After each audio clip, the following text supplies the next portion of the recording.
ও দাদা গো, এইবার মনে হয় কাম হইছে।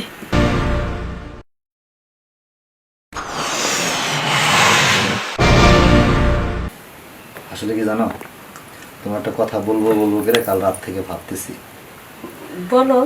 সেটা হচ্ছে, আমি আসলে খুব ধন্য, আমি খুব হ্যাপি যে তোমার মতো একজন সুন্দরী মেয়ে মানুষ আমি আমার জীবনে পেয়েছি। দেশ বিদেশ তো আর কম ঘুরলাম না, তোমার মতো এরকম সুন্দরী মেয়ে আমি আমার জীবনেও দেখিনি। কি যে বলো, তুমি কি কম সুন্দর নাকি? না, সেটা তুমি এখন বলবেই। তবে হ্যাঁ, কাল রাত্রে একটু খটকা লেগেছে, হয়তো প্রথমবার তো, তার জন্য হয়নি। কিন্তু এখন তো আর প্রথমবার না। চলো আমরা আরেকবার ট্রাই করি, তাহলে হয়ে যাবে নাকি বলো? আচ্ছা ঠিক আছে।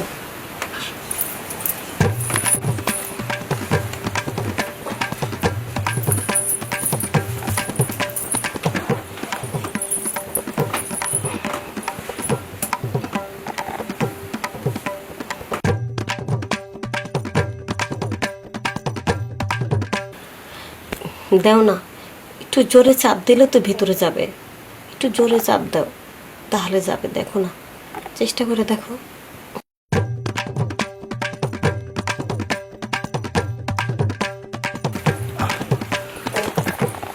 উফ, কি হলো? চেষ্টা তো কম করলে না, ভিতরে যাচ্ছে না কেন? বুঝলাম না, এই কোন কথা, এই কোন সুর? তুমি তো একেবারে বাচ্চাও না, না, তাহলে ওই রকমের হইলো কি কারণে? আর এমন তো না যে আমি দুর্বল, তাহলে পারতেছি না কে? ঘটনা কি? আসলে এই ব্যাপারে তো আমার ধারণা নাই। আর আমি তো এসব করি নাই কখনো। আমি তো কিছু বুঝতে পারতেছি না। আমার মনে হয় কি জানো, তোমারটা মনে হয় অনেক বড় সড়ো, এই জন্য মনে হয় ভিতরে যাচ্ছে না।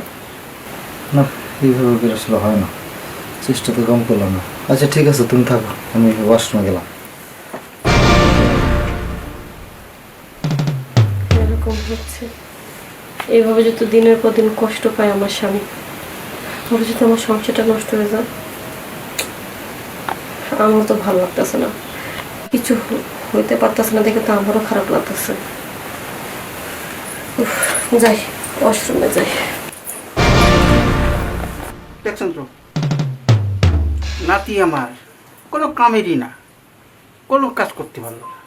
আরে কাজ করেছি আমরা, যেভাবে হাল চাষ করেছি, আমাদের কাছে তো একটু পরামর্শ নিতে হবে না কিভাবে হাল চাষ করতে হয়?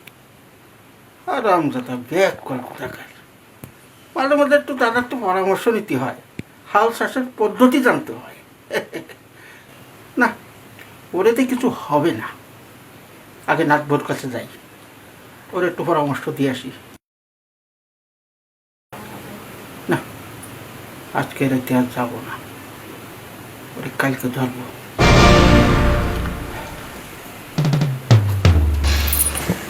উফ, মাথাটা যে ধরছে আমার, আজকে কয়টা দিন ধরে মাথাটা ব্যথা করতেছে, কোনো কিছু ক্লিয়ার করতে পারতেছি না। কি যে হয়েছে বুঝতে কি হয়েছে রে নাটবো? হ্যাঁ, হচ্ছেটা কি? একা একা বক বকায় কার সাথে কথা কও? কি বলবার না না, হুম। আসলে স্বামীরও সুখ দিতে পারতাছি না, নিজেও সুখ হইতে পারতাছি না। হুম, এই কথা। হুম, আজকে কয়দিন ধরে সে এত চেষ্টা করতেছে, ভিতরে যাচ্ছে না। কেন যে এমন হইতেছে আমি বুঝতে পারতেছি না। মানে নাতিরটা ভিতরে যাচ্ছে না? না, আমার মনে হয় নাটকটা মনে হয় অনেক বড়। হতে পারে, বংশ ডাক্তার দেখতে হবে না, নাতি তো আমার, ওই আমার বাতাসই পাইছে। তারপরও যদি একটু না হয়, তাহলে তো তার মাথাটাও খারাপ হয়ে রয়েছে, আমার মাথাটাও খারাপ হয়ে রয়েছে। সেও খুব কষ্ট পেয়েছে, মন খারাপ করে চলে গেছে। বুঝতে পেরেছি নাটবো, বুঝতে পেরেছি। তোমার ওই জায়গাটা না একটু বড় করা লাগবে। এই পরামর্শ নিতে আমার কাছে আগে আসবে না, কিভাবে বড় করতে হবে। আরে ওই হাল চাষটা আমি অনেক করেছি, ওই মাঝে সাথে পরামর্শ নিতে হয়। ওটা হাল চাষ করতে জানে না, বাচ্চা মানুষ, বুঝো নাই তুমি? হয়তো বলছে যে আমি কখনো কোনো মেয়েকে টাচ করে নিয়ে প্রথম, আর আমিও তো প্রথম, কিন্তু আমাদের মধ্যে কিছু হচ্ছে না। কিন্তু তুমি কি বললে না, না তুমি বড় করে দিতে পারো?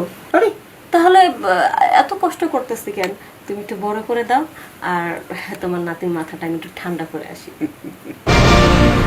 ঠিক আছে, এইসব সমস্যার সমাধান একমাত্র আমি দিই। ঠিক আছে, তুমি যখন চাচ্ছ বড়টা আমি করে দিই, তারপরে তোমার সাথে কোনো কষ্ট না হয় তোমার স্বামীর সাথে, নাকি? ও দাদা, হুম। আর একটা কথা, কি কথা? সত্যি কি তুমি বড় করতে পারবা? আরে কি কয়, পারবো না মানে? বড় করার মাস্টার আমি। আরে কিভাবে বড় করতে হয় সেটা আমার ভালো করে জানা আছে। এই দেখ, এই যে মানুষে মুরব্বীর কাছে কেন যায় পরামর্শ নিতে? হুম হ্যাঁ, হুম। কোনো হলে সালিশ হইল, বিচার হইল, আগে মুরব্বীদের ডাকে, হ্যাঁ, তারা সমস্যার সমাধান দেয়। তোর সমস্যার সমাধান যদি আমি না করতে পারি, করবে ডাকে। আরে তেমনি এইগুলার মাস্টারই তো আমি। তারপরে এমন কাজ করে দেব, তোরা প্রতিদিন করে যাবি, টেরই পাবি না যে কোথায় গেল আর কোথায় থেকে বের হলো। হ্যাঁ, তাই নাকি দাদা?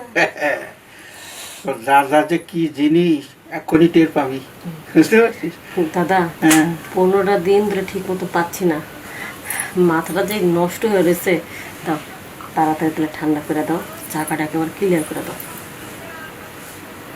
যাক, সুবুদ্ধি হয়েছে, দাদার চিকিৎসা নিতেই হবে না। হুম। ঠিক আছে, সমস্যা নেই।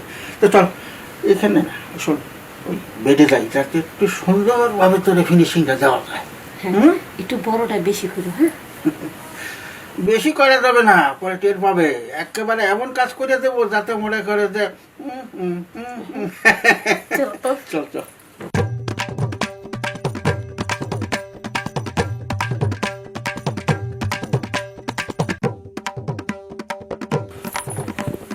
তোরটা যেহেতু একটু টাইট, দাঁত কামড়ায় থাকবি, একটু ব্যথা ব্যথা যদি পাস, ওই দাঁত ছাড়বি না। দাঁত ছাড়লেই তো তুই ক্যাক করে উঠবি, তখন তোর ওই বাতারে ঠিক পাইব, মানে আমার নাতি, বুঝতে পারিস? তারপর একটু আস্তে আস্তে, খুব বেশি একটা কষ্ট দিও না। আরে ওটা তো দেবই, আমার মতো আমি দেবো, তুই চিন্তা করিস না তো। রোগের ডাক্তার আমি, ও আমার শিক্ষা দিচ্ছে। যাক, শুয়ে পড়, সুন্দর করে। বাহ, ভালো লাগছে। আর সার্ভিসটা দিতে হবে তো বেশি সময়।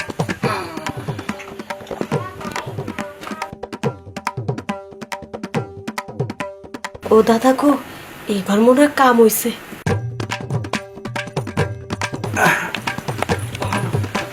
কিরে নাতি, কিরে তোর কানের দুলটা শুকাই ফেলাইছিস। তোরে কইছিলাম দাঁত কামড়াই থাক, এইভাবে নাড়াছাড়া গুছতে গুছতে করলে কি কানের দুল থাকে? কত কিছু ছুটে যায়। একটু তো ব্যথা লাগছে, তবে এইবার মনে হয় কাম হইব। যে সুন্দরভাবে ভিতরে গেল, এখন আর অসুবিধা হইব না। মজা পাইছ? হুম। ওই হারাম দাদা, ওই হারাম দাদা তোর দেওয়ার সিস্টেমই বোঝে না, বুঝছিস? নতুন মানুষ তো, তুমি একটু শিখা নিতে পারো না? না, এখন থেকে শিখে নিতে হবে। হুম। যেহেতু নাতি তো আমার, সার্ভিসটা সবসময় আমি দিতে পারবো না।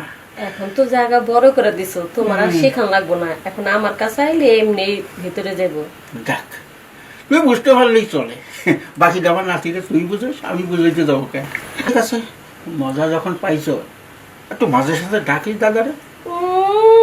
তোমারে ডাকুন, আমার স্বামী আছে না, আমি তো একটু ঠেকা পড়ছিলাম দিকে, তাই তোমারে ডাকলাম। এখন রাস্তা ক্লিয়ার হয়ে গেছে, এখন তোমারে লাগবো না। বুঝতে পারিস, এখন ঠেকা কাম শেষ হয়েছে তো, এখন দাদারে ভালো লাগে না।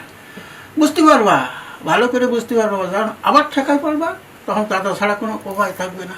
হয়েছে হয়েছে, এখন যাও তো। আচ্ছা, গেলাম। বাপরে বাপ, বয়স হয়ে গেছে গা, তবে ওই জিনিসটা এনার্জি আর শক্তিটা কমে নেই গা। যাক, দাদুর কাছ থেকে যে জায়গাটা ক্লিয়ার করে নিলাম, সবচেয়ে উপকার হয়েছে। এখন আমি আমার স্বামীরে ঠিক মতন দিতে পারো। আগে আমি একটু ফ্রেশ ট্রেশ হয়ে আসি।